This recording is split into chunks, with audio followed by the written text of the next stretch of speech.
nós vamos estar falando sobre um assunto que tem mexido muito, sempre mexe, alguma coisa sempre mexe no coração da gente, né? Nós estamos vivendo uma época muito engraçada no meio evangélico. Nós estamos vivendo uma época em que muitos estão procurando Deus para motivar os seus corações. Eles vão para a igreja para encontrar em Deus uma motivação. Então eles chegam na igreja e eles precisam ser motivados. E muitos, para não perderem essas pessoas, enchem eles de tarefas, enchem eles de coisas. Coisas para fazer para que eles fiquem ocupados na igreja. Mas, na verdade, muitos deles nem se converteram. E, às vezes, 90% nem conheceram verdadeiramente quem é Deus. Mas estão na igreja. E falam até de Jesus e proclamam a palavra e citam versículos bíblicos, mas eles estão ali motivados pelo coração e pelo desejo da alma deles. E eles chegam a dizer, eu fui na igreja tal e lá eu senti a presença de Deus. Na outra igreja eu não sentia a presença de Deus, mas lá eu senti. É porque nunca entenderam, nunca conheceram a Deus. Sentir a presença de Deus não tem nada a ver com a motivação do nosso coração em cima daquilo que fizeram ou que planejaram para a sua vida. Se você vai a um lugar e você não sente a presença de Deus, você precisa orar e buscar a Deus. Você não pode se espelhar no grupo de louvor ou no pastor. Não pode. Porque o grupo de louvor não é o grupo que vai motivar você a adorar a Deus. Não é. Vocês não veem a gente falando, às vezes a pastora diz, canta igreja. Mas não vê, aplauda, pula, desce, corre. Não! Vamos fazer assim, vamos fazer assado. Não! Nós entendemos que culto é individual, sendo ele coletivo. É você e Deus. Qualquer lugar, qualquer momento, em qualquer hora. Muito barulho ou pouco barulho, quem cultua a Deus é você. Sou eu. Eu posso estar aqui na frente pregando e falando e não estar cultuando a Deus. Você pode estar sentado na cadeira cantando músicas e não estar cultuando a Deus. Mas também pode ser ao contrário.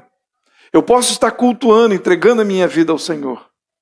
Não porque alguém me motivou, ou porque eu senti o desejo e algo moveu o meu coração e eu estou ali e aquilo agrada e aquilo me faz bem à carne. Para músico, então, parece que o músico, ele é movido a tocar e a cantar. Quando ele não toca nem canta, acabou Deus. Você vê em muitas igrejas, não estou falando de ninguém que está aqui. Eu só estou alertando e eu preciso alertar como pastor. Você vê muitas igrejas, e eu sou crente desde a época dos dinossauros, né? Lá, na época lá do T-Rex, eu já era o crente, como dizem, né? Crentão. Mas sempre participamos de louvores. Quantas e quantas pessoas eu vi entrar na igreja para tocar, para cantar ou para falar. Se não canta, não toca, não fala, não está na igreja. Não ama a Deus, não adora a Deus. Se por acaso a vida dele estiver com algum problema e ele precisar estar sentado por um período, ele não congrega mais. Mas se você convidar para cantar, ele vem à igreja. Ele toca. E ele canta. E até levanta a mão. Mas sentou, acabou a espiritualidade. Algumas igrejas movem as pessoas a isso. E aí é um extremo que pode levar as pessoas ao inferno. Mas tem outro extremo também. Tem o extremo dos intelectuais da fé. Hoje nós podemos notar exatamente isso. Engraçado que ontem eu estava conversando com a minha irmã, eu fui na casa do meu pai, e a gente estava falando sobre isso. E eu estava já na mente para falar. E é engraçado que a gente vai conversando, né? E aí vai saltando, né? À medida que a gente pensa que Deus ministra ao nosso coração, de repente vem os assuntos com pessoas. E aí vai criando mais firmeza naquilo que você vai pregar. E nós estávamos falando sobre isso, que ela estava notando que alguns grupos evangélicos extremamente sábios na palavra hoje estão demonstrando algo que chega a ser ruim, porque estão falando de coisas de sabedoria humana para levar o evangelho para pessoas. E aí trazem um monte de informação, e às vezes de pessoas que nem crentes são, mas porque tiveram uma frase interessante, uma palavra legal, algo maneiro, e então, por ele ser muito inteligente e muito sábio, ele traz como informação para a igreja, como se a igreja precisasse ouvir aquilo. Nós estamos vivendo uma época de extremos. E eu não estou dizendo isso como se essa igreja fosse perfeita, como se esse pastor fosse lindo e maravilhoso com a sua palavra, porque não é. Eu tenho os meus erros e com certeza muita coisa que eu faço neste lugar é errada. Não tenho dúvida disso. A gente luta para não desagradar a Deus. Mas nós não podemos entrar nos extremos, nem quem está na frente, nem quem senta para ouvir. Nós precisamos entender que quando nós estamos em comunhão, em congregação, nós estamos para quê? Para conhecer e ouvir sobre Deus e entender sobre Ele. Se o culto é animado ou se não é animado. Se é igual o grupo que agora, né? O Everton está estudando aí para ser sargento do exército, é isso? Não, eu sei que está estudando para alguma coisa. Eu que vou embolando os negócios. Mas tudo bem. Não está podendo vir, vocês estão notando que o grupo está voltando os velhinhos, né? Os velhinhos estão... Só a Marlete que não. Mas o resto é todos velhinhos. E o Paulinho, né, que tem uma mente meio velha. Mas vocês notaram, né? Mas não é a forma com que acontece na igreja é que deve nos incentivar a buscar e a conhecer a Deus. Eu quero trazer um texto, eu não sei nem se vai dar para dar os dois textos para os irmãos, mas eu queria que os irmãos percebessem o que Paulo está falando. Percebe comigo, 1 Coríntios, capítulo 2. Os extremos. Paulo mostra os extremos. 1 Coríntios, capítulo 2, a hora está boa. A partir do versículo 1, eu vou ler a princípio do versículo 1 ao versículo 8. Eu vou lendo e falando sobre ele, tá bom? Eu, irmãos, quando fui ter convosco, anunciando-vos o testemunho de Deus, não fui com sublimidade de palavras ou de sabedoria, palavras difíceis além do comum. Eu não fui, Paulo dizendo, o apóstolo Paulo, que estudou aos pés de Gamaliel, fariseu, judeu, conhecedor da lei, homem completamente culto, ele diz para os crentes que não foi para pregar a esses crentes com palavras sublimes, com palavras difíceis de se entender. Olha o que ele diz, porque nada me propus saber entre vós, senão a Jesus Cristo e este crucificado. Você sabe o que Paulo está dizendo? Paulo está dizendo que o que eu prego para vocês é que Jesus Cristo é Deus, nasceu como homem, veio numa manjedoura, andou no burrinho, foi crucificado, morto e sepultado, morto no lugar de maldição. A cruz é um lugar de maldição. O que o apóstolo Paulo está dizendo, que é isso que ele fala para os crentes. Ele não fala nada diferente. As mensagens de hoje em dia, elas trazem muitas informações que não convêm para a igreja. Coisas de crianças, coisas de meninos, e não a essência do poder da cruz de Cristo. O que Paulo está dizendo é que o evangelho que liberta é esse. Não precisa outro. Ele continua dizendo, e eu estive convosco em fraqueza, e em temor, e em grande temor. Quando Paulo diz isso, ele está dizendo, quando eu prego a palavra, quando eu falo do evangelho, quando eu estou diante de vocês, eu não vou como se fosse um homem poderoso, cheio de si. Eu vou como alguém que está debaixo de uma autoridade de Deus, com temor e grande tremor. Você imagina a responsabilidade de um pastor de trazer a palavra de Deus. A palavra é de Deus. A palavra não é do pastor. Quando ele está cheio de si, cheio das suas manias, cheio dos seus propósitos, cheio das suas razões, cheio dos seus conhecimentos, cheio de informação para trazer para o povo, ele não teme a Deus, porque ele aprendeu coisas, então ele tem que transmitir o que ele sabe. Abra um parênteses. Eu não estou dizendo aqui que ninguém pode estudar. Porque às vezes a gente fala alguma coisa e fala assim, pastor, você disse que não pode estudar, que é para ficar burro. Estou exagerando, tá? Mas às vezes acontece a pessoa achar que você... Eu não estou dizendo isso. Quer estudar? Estudem. Estuda mesmo. Depois sai da aba do papai e da mamãe. Entendeu? Casa fielmente, né? Coisa bonita diante de Deus, estuda. Mas quando estiver diante de Deus para pregar a palavra de Deus, não precisa palavra bonita. Não precisa conhecimento humano. Precisa de temor e tremor, porque se traz o que é de Deus. Quando estamos ouvindo, nós devemos entrar como Paulo está falando. Paulo vem pregar com temor e tremor. E quem ouve? Também, porque não é a palavra do pastor. Se a palavra do pastor salvasse, vocês estavam fritos. Hoje eu ouvi o Hernandes Dias falando sobre João Batista. E vieram os fariseus para ser batizado. Foram os fariseus? Fariseus publicanos vieram para ser batizados e ele diz, raça de víbora, quem vos induziu a fugir da ira vindoura? E ele estava dizendo, imagina se os pastores hoje pegassem assim, já pensou aqui no púlpito? Raça de víbora!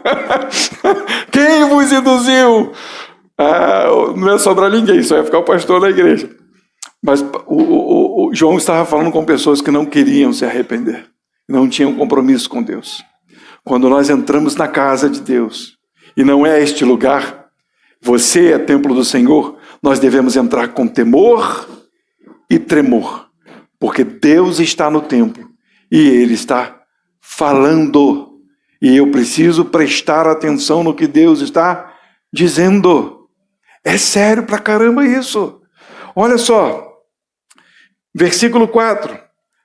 E a minha palavra e a minha pregação não consistiram em palavras persuasivas, de sabedoria humana, manipulação carnal para obter êxito, mas em demonstração do Espírito e de poder, o único capaz de transformar.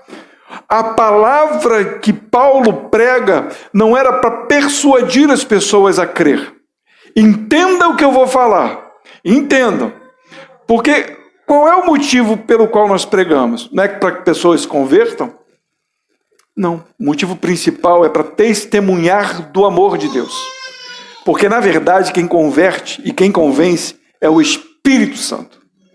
Mas há o desejo do nosso coração de quando pregamos, as pessoas entendam o que nós estamos falando e mude as suas vidas. Mas quando eu estou pregando, eu não posso usar de manipulação para induzir vocês a acreditar no que eu estou falando. Hoje o que acontece aí fora é exatamente isso. Há uma manipulação para você acreditar, para você crer, para você gostar do lugar, para você se envolver, de maneira que você se fica tão admirado que você não conhece Deus, nem o Espírito de Deus, mas você está envolvido com aquele lugar, com aquela casa, com aquele pastor, com aquela igreja. O nosso amado apóstolo Paulo, ele está dizendo, eu não vim com palavras persuasivas, de sabedoria humana, Vocês sabiam que hoje em dia existe uma técnica de hipnose para convencer as pessoas? E agora eles estão colocando essa técnica de hipnose até em vídeos no Facebook, para você conseguir convencer as pessoas a comprar o seu produto. E você sabia que isso é usado nas igrejas? Maneira de manipular as pessoas para você entender da forma como eles querem fazer a vontade do que eles estão falando para eles conseguirem êxito. Vocês sabiam disso? Então eu preciso observar o que está sendo dito e ver se aquilo que está sendo falado é a simplicidade do Evangelho, se fala do Cristo que morreu e ressuscitou, porque é essa mensagem que os apóstolos pregaram, Cristo e este crucificado. Pastor, às vezes não repete muito a palavra, repete, mas nem todos creram. Por isso que a palavra é repetida, até chegar o momento em que aquele que é eleito ouça a voz de Deus, e aquela palavra que foi pregada às vezes 10, 20, 30, 50, 100 mil vezes, faça sentido na vida daquele que está ouvindo. Porque foram convencidos pelo Espírito e não pelo homem. Hoje eles estão colocando um vídeo do Billy Graham pregando. E há um relato, eu não consegui ver ainda, mas há um testemunho ou um documentário sobre a vida do Billy Graham. Assistam. Vejam as mensagens do Billy Graham. Simplesmente simples. Jesus na veia. Só. Nada de manipulação, nem de maluquice. Nada de super sabedoria, nada. Simplesmente Jesus Cristo. Um homem que levou a Cristo multidões. Claro, por causa do que diz aqui no texto. Porque diz assim, no finalzinho, mas em demonstração do Espírito e de poder. Algumas pessoas têm a ideia de que poder do Espírito é rodar, cair no chão, falar em línguas, profetizar. Não é isso que Paulo está falando. Poder do Espírito é o poder que Deus tem de transformar o pecador. Não tem nada a ver com dons, tem a ver com a transformação daquele que estava cativo. Essa é a demonstração do poder. Paulo está dizendo, lembra de fulano? Preso por causa dos seus pecados, endemoniado, na prostituição, nos vícios. Olha o poder de Deus em transformar aquele que não prestava em alguém que prestava. É isso que ele está falando. É essa demonstração de poder. Porque às vezes quem roda, quem fala em língua, quem dá pinote, quem fala lindamente, às vezes nem convertido é. É só um momento. São só momentos. Nós não vivemos de momentos, nós vivemos da transformação e da edificação que vem de Deus. É isso que Paulo está falando. E no versículo 6 ele vai dizer, todavia falamos sabedoria entre os perfeitos. Paulo disse que está falando de sabedoria entre os perfeitos. Calma aí, olha a sabedoria que é. Não, porém, a sabedoria deste mundo, nem dos príncipes deste mundo que se aniquilam. Mas falamos a sabedoria de Deus, oculta em mistério, a qual Deus ordenou antes dos séculos para a nossa glória. Versículo 7, a qual nenhum dos príncipes deste mundo conheceu, porque se conhecessem, nunca crucificariam o Senhor da glória. Quando se fala de príncipes deste mundo, falam de homens cultos daquela época, pessoas entendidas da lei. Não conheceram, porque vem de Deus, não vem do homem. As coisas de Deus, elas não têm nada a ver com as coisas dos homens. O que vem de Deus é para tirar o homem da sua miséria, do seu pecado, da sua imundície, das suas ideias, e coloca ele num lugar em que agora ele vê o seu coração, vê o que ele era, e agora ele luta contra aquilo que ele foi, porque agora ele é uma nova criatura. Esses são os perfeitos. Paulo está dizendo, todavia, versículo 6, falamos sabedoria entre os perfeitos. Quem são os perfeitos? São aqueles que foram transformados pelo Senhor. E a conversa que nós temos não é conversas de palavras difíceis ou de manipulação. São conversas de Deus, coisas de Deus, de transformação de Deus. Não importa a tua classe social, não importa o teu nível intelectual. Até nessa mensagem do Hernandes, ele falou, na igreja de Deus, pobre e rico sentam juntos. Iletrado e culto sentam juntos. Não tem diferença. Não pode haver diferença. Esse aqui eu sento porque esse aqui sabe muito. Aquele não sabe nada, eu não vou sentar com ele. Não, esse aqui não tem dinheiro. Esse aqui tem dinheiro, eu vou sentar com ele. Na igreja de Deus não tem isso. Não pode haver. Todos são iguais diante de Deus. Todos estão abaixo de Deus. Todos. Agora Deus deu a alguns um pouco mais e outro um pouco menos. Mas para Deus não faz diferença. É propósito dele, mistério dele que a gente não entende. Tem gente que até a gente fala assim, como é que essa pessoa tem tanto? Essa pessoa não tinha que ter nada. Essa pessoa não presta para nada, não ajuda ninguém, como é que pode? São mistérios de Deus. Mas não é essa a nossa preocupação. A nossa preocupação é em ouvir a voz de Deus. Prestar culto a Ele com a simplicidade e o temor que Ele nos dá através do poder do seu Espírito. Entendem isso? Isso é importante, isso precisa estar no nosso coração. Versículo 8. Aliás, versículo 9. Mas como está escrito, as coisas que o olho não viu e o ouvido não ouviu e não subiram ao coração do homem, são as que Deus preparou para os que o amam. É impossível de se ver e de se entender, porque ninguém nunca viu. As coisas que Deus preparou para nós, elas não podem ser com a nossa sabedoria humana, nem com o nosso entendimento, porque o que Deus preparou para a gente não tem nada a ver com o que nós entendemos. Deus preparou uma casa para a gente no céu, não preparou? Nós temos uma morada no céu, correto? Nós sabemos, mas você sabe como é que é? Tem ideia de como que é? Paulo foi lá. Paulo subiu ao terceiro céu. É impossível. Ele desceu, ficou abismado. Não tem como. Não tenho como nem falar, nem descrever para vocês. Porque não está na mente do homem. É novo, é novidade. O que Deus tem preparado para a gente vai acima do nosso entendimento. Então eu não posso ficar inventando coisas. Eu tenho que falar daquilo que Ele me deu a falar. Nada mais, sem manipular, sem tentar trazer coisas que vão animar o coração de vocês, mas sim fazê-los entender de que devem olhar para Deus. Ok? Olha o versículo 11. Mas Deus nolas revelou pelo seu Espírito, porque o Espírito penetra todas as coisas, ainda que as profundezas de Deus.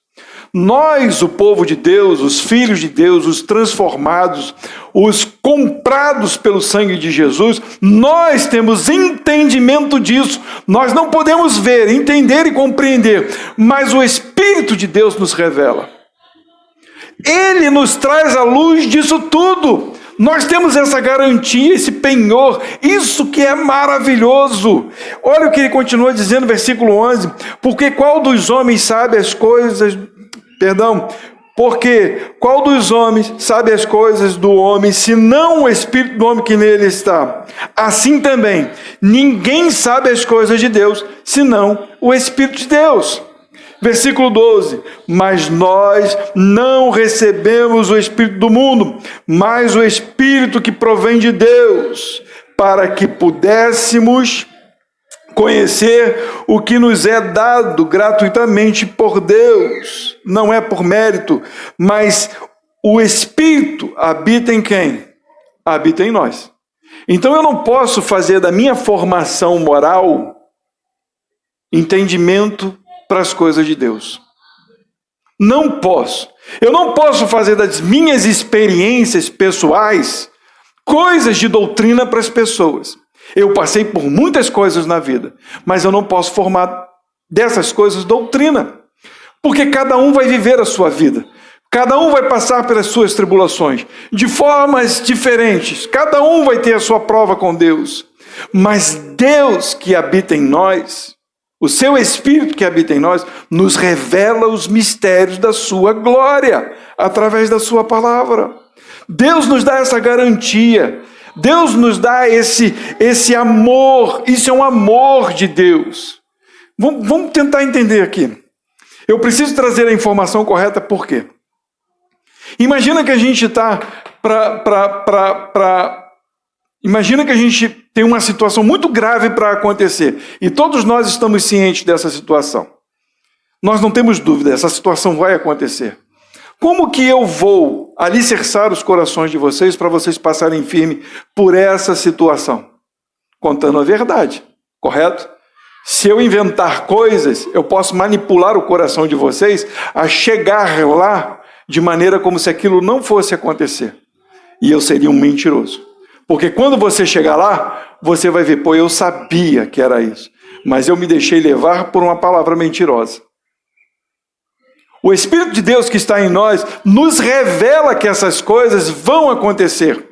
E eu, como pastor, devo, segundo o Espírito de Deus, fortalecer isso que ele está dizendo aos nossos corações.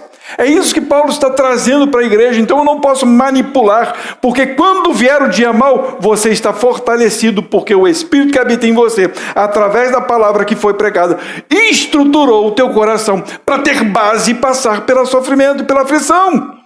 Entenderam isso? Ora, isso é importante demais. O versículo 13 diz assim: as quais também falamos, não com palavras que a sabedoria humana ensina, mas com as que o Espírito Santo ensina, comparando as coisas espirituais com as espirituais. Aquele que tem o Espírito de Deus tem discernimento, tem que ponderar, tem que olhar, tem que analisar. Vocês não podem vir a este lugar me ouvir falar, ou ouvir a Cristina falar, ou ouvir a Magna falar, ou a Lúlia, ou seja lá quem for, aqui na frente, e não parar para analisar, segundo o que está escrito. Vocês ainda têm, nós temos essa opção de olhar ainda, de ver o vídeo em casa e ver, deixa eu ver se é isso mesmo. Deixa eu entender o que o pastor falou para ver se ele não está doido. Deixa eu comparar aqui o que está escrito. Sabe quando a gente faz isso?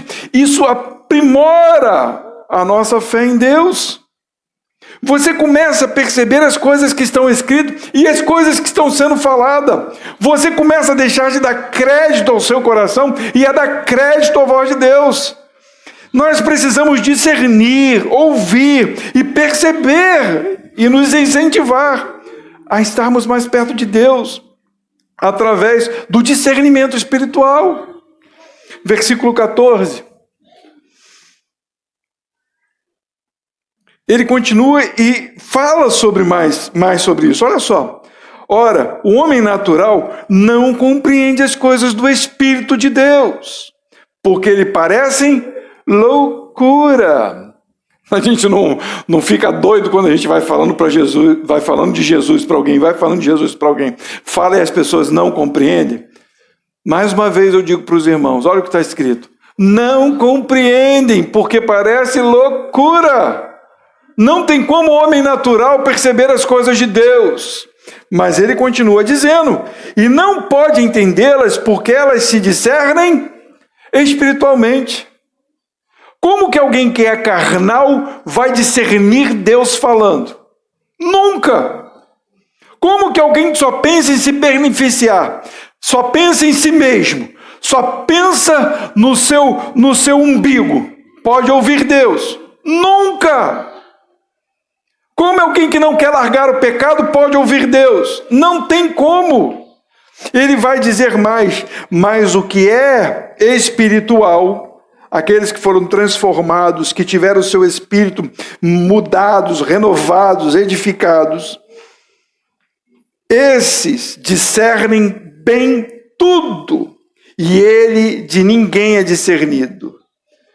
Olha a resposta do versículo 16, que é uma pergunta. Porque quem conheceu a mente do Senhor para que possa instruí-lo. Isso é uma resposta com uma pergunta. Ele está dizendo que o homem carnal não pode discernir Deus. Quem pode discernir? Quem pode? Versículo continua. Mas nós temos a mente de Cristo. O Espírito de Deus habita em nós. Cristo habita em nós. Então nós discernimos o que Deus está falando. Percebe isso?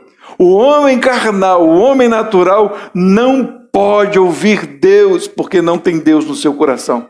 Mas nós temos a mente de Jesus. É lindo isso aqui. Mas nós não podemos deixar que as manipulações, que os enganos, que as filosofias humanas nos corrompam, porque o Evangelho é simples. É Cristo e este crucificado. Capítulo 3. Eu, irmãos, não pude falar como a espirituais, capítulo 3, versículo 1, mas como a carnais, como a meninos em Cristo.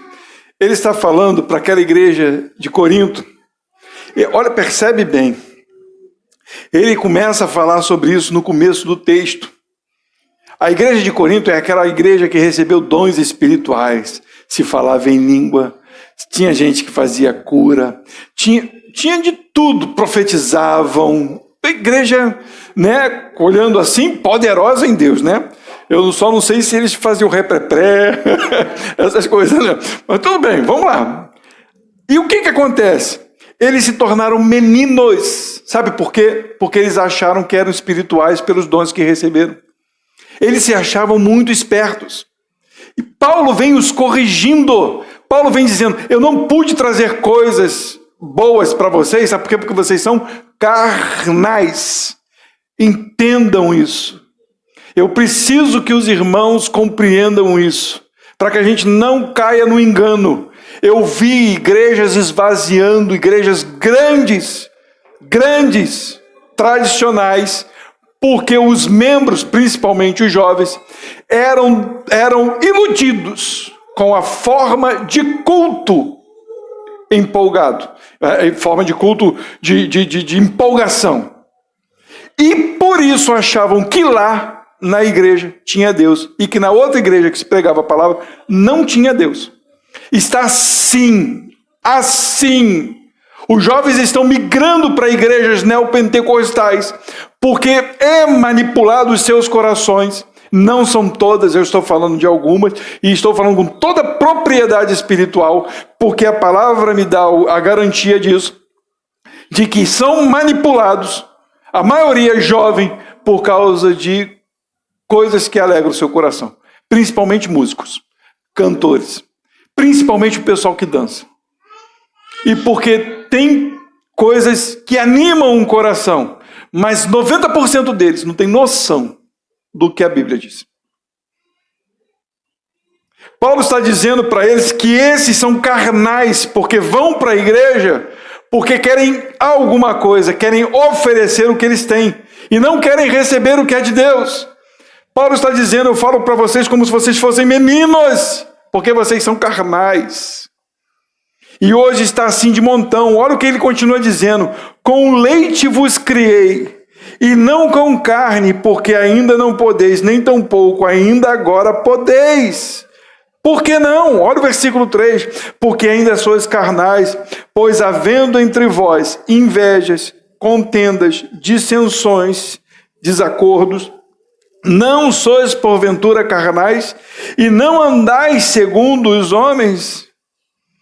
Se uma igreja é dotada dessas coisas, porque começa a haver inveja, e começa a haver partidos, e começa a haver grupos dentro da igreja, e eu sei que é assim, né?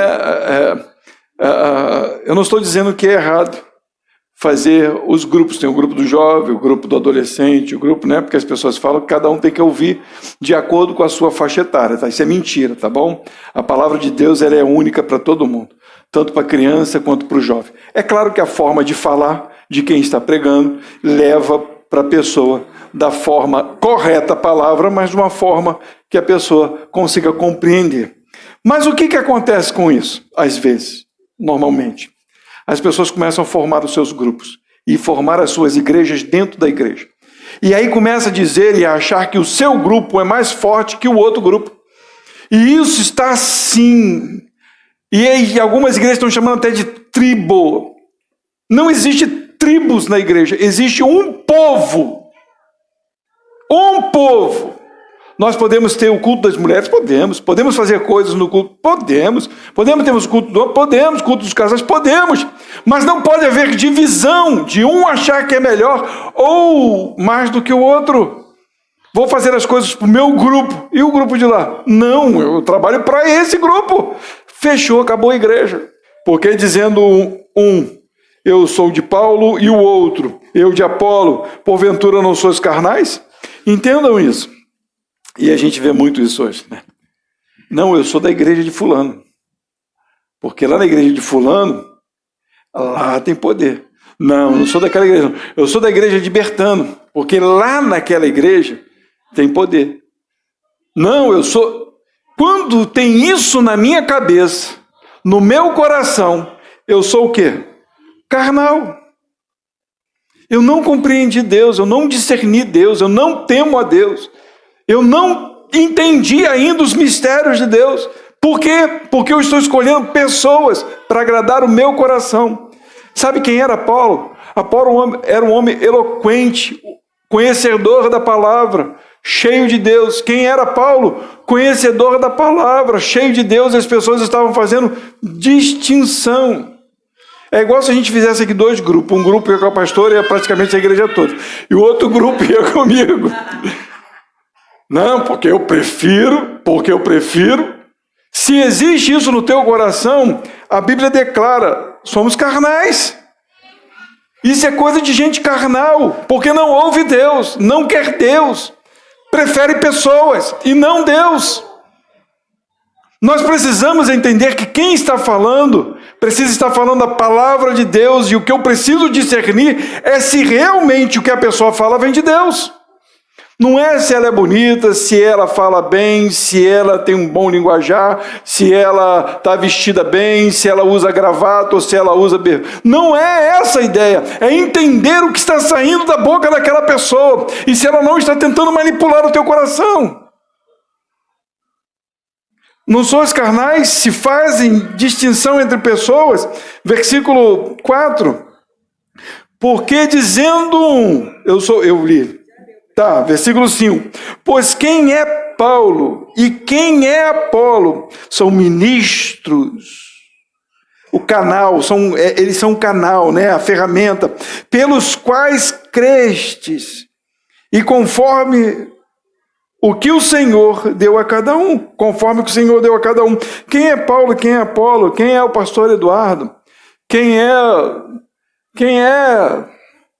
Eu já citei alguns nomes aqui e volto a citar. Vocês querem aprender Bíblia? Vejam, Marcos Graconato, da Igreja Batista Redenção, pastor Hernandes Dias Lopes, da Igreja Presbiteriana, pastor Nicodemos, da Igreja Presbiteriana, Paulo Júnior, que é do Calvário, da Igreja do Calvário, Rodrigo Mussolini. Ele é meio arretado, um garoto. Eu não sei qual é a igreja dele, não. Mas são pessoas que vão trazer boa doutrina. Mas vocês vão perceber nesses homens também muita coisa errada. Alguns são muito inteligentes e se acham muito inteligentes. E são inteligentes. Mas alguns trazem muita informação que não tem necessidade. Ouçam esse pastor daqui. Mas também vocês vão ver nesse pastor aqui muita coisa errada. E como vão ver coisa errada nesse pastor aqui? Mas ouçam. A igreja que vocês congregam, qual é? Ouçam, percebam, ajudem, auxiliem. Ouçam pessoas que falem a verdade. Não ouçam pessoas que manipulem vocês.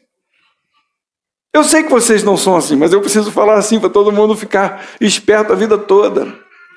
Não deixe que as pessoas enganem vocês. Não deixem, porque o ministro é servo. O ministro não é doutor. Se mandou estender um tapete vermelho, se mandou dar honra a ele, meu irmão, sai de perto. Porque se esse homem não fala honra a Deus, porque eu sou ministro, eu sou servo, sai fora. Sai fora. Se ele precisa de um sapato bonito todo ano, cuidado. E a igreja tem que presentear ele, cuidado. Se você acha que ele pode transmitir unção para você, cuidado. Porque o único que dá unção e transmite unção é o Espírito Santo, mas ninguém. Não existe negócio de vou transmitir minha unção para você, sai fora disso. Não existe, vou te ativar, para com essa coisa. Ninguém ativa ninguém. O único que pode desativar ou ativar alguém, tirar da morte para a vida, é o Espírito Santo de Deus. Mais ninguém. É o único. Eu plantei, versículo 6, Apolo regou, mas Deus deu? Foi lá, o ministro cavou o buraco, pegou a semente, plantou, foi embora. Aí veio o outro ministro e vai lá na plantinha, regando, regando, e a plantinha está crescendo. Aí o cara acha, caramba, hein, se eu não fosse lá regar, hein, nunca ia crescer. Não, quem dá o crescimento é Deus. Nós temos as nossas plantações, né Marlete? Lá a Marlete tem as plantações dela. Quem dá o crescimento não é você, não. Aquelas plantas estão vivas por causa de Deus, porque no dia que Deus quiser, elas morrem. Assim somos todos nós. Nós vamos lá, estudamos para poder ter o nosso dinheirinho do nosso trabalho, mas quem nos sustenta é o Senhor. Não é o nosso esforço. O nosso esforço foi Ele quem deu também. Já entenderam isso? Já pensou, Helena, se Deus tirasse o seu esforço para ganhar o seu dinheirinho, Ele te deu o esforço. E Ele te deu o sustento. E Ele te deu as lutas para você continuar trabalhando. É Deus quem dá. Vamos lá, versículo 8. Ora, o que planta e o que rega são um, mas cada um receberá seu galardão segundo o seu trabalho. Percebe que está escrito, porque nós somos cooperadores de Deus, vós sois lavouras e edifício de Deus. O que eu faço é difícil, né? Algumas pessoas é difícil, mas outras são um edifício, entendeu? Isso aí foi uma briguinha entre a gente. Ela falou assim, viu aquela palavra que falou que nós somos edifício, né? Porque tem gente que é difícil, né? Foi coisa de marido e mulher, né? Eu falei, é difícil.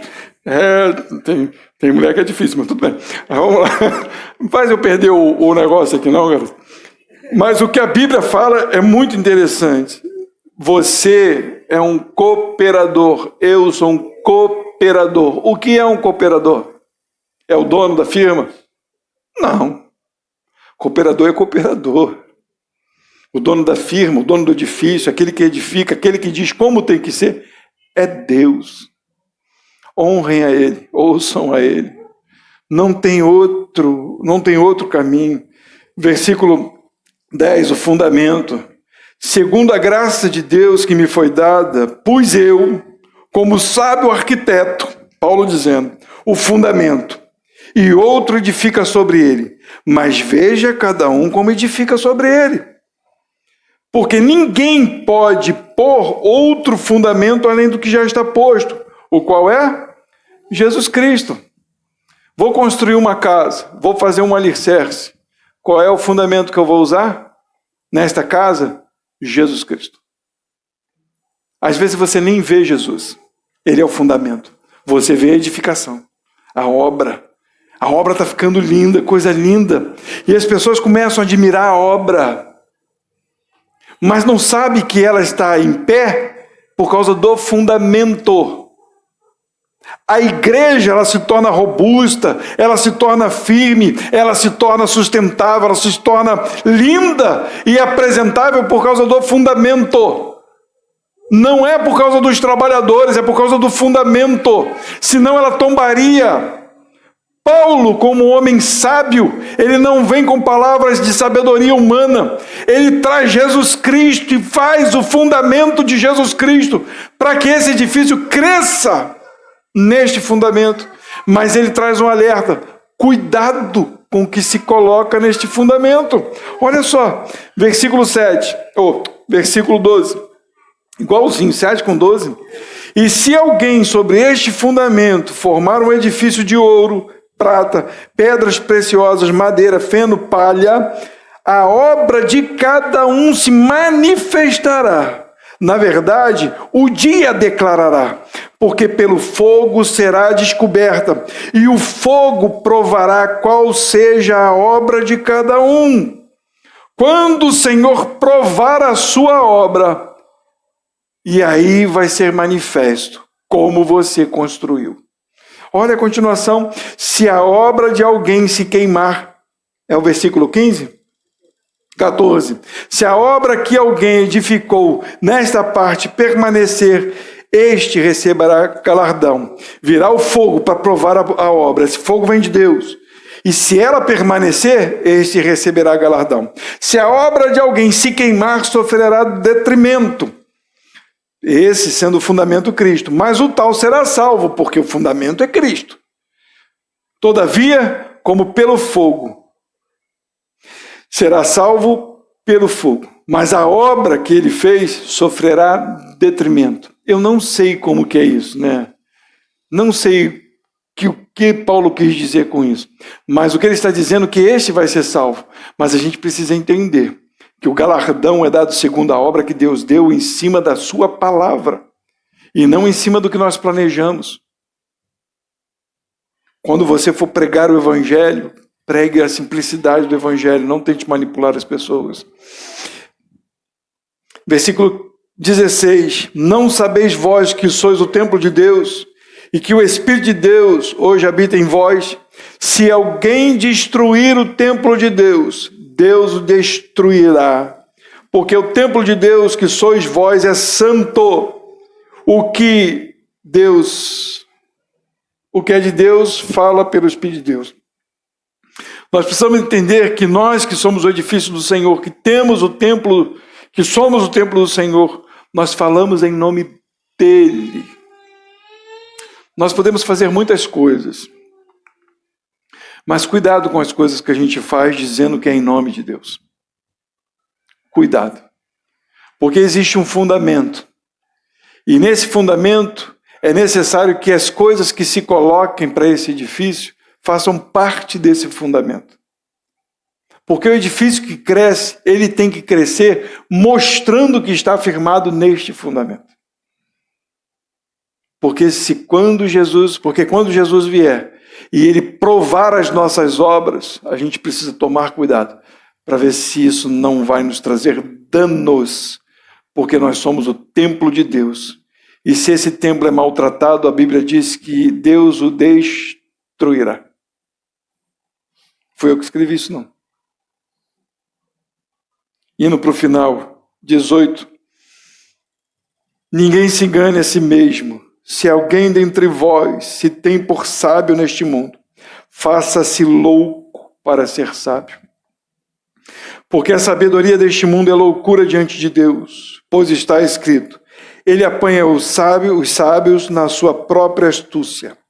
E outra vez, o Senhor conhece os pensamentos dos sábios, que são vão.